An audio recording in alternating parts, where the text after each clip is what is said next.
We're bringing back a renaissance in stonecraft, de-extincting a craft that has basically just been dying for the last 80 to 100 years.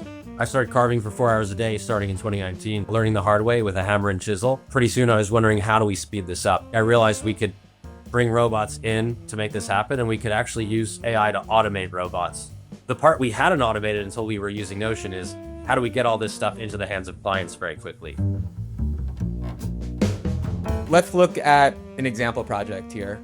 And it's actually the one that's right behind me, which is recreation of ancient Greek Athena sculpture. Previously, somebody has to type up a proposal that takes a long time.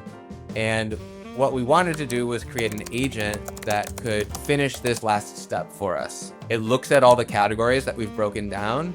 It references that against the opportunity, and it references it against a template that we've already created.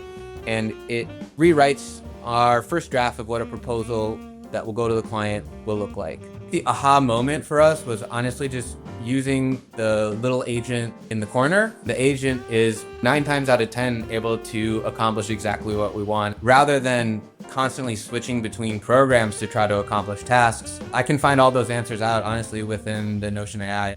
From the moment a client comes in, everything is tracked in Notion. We put craftsmen to work working on what they do best, which is the craft. Let Notion take care of the rest.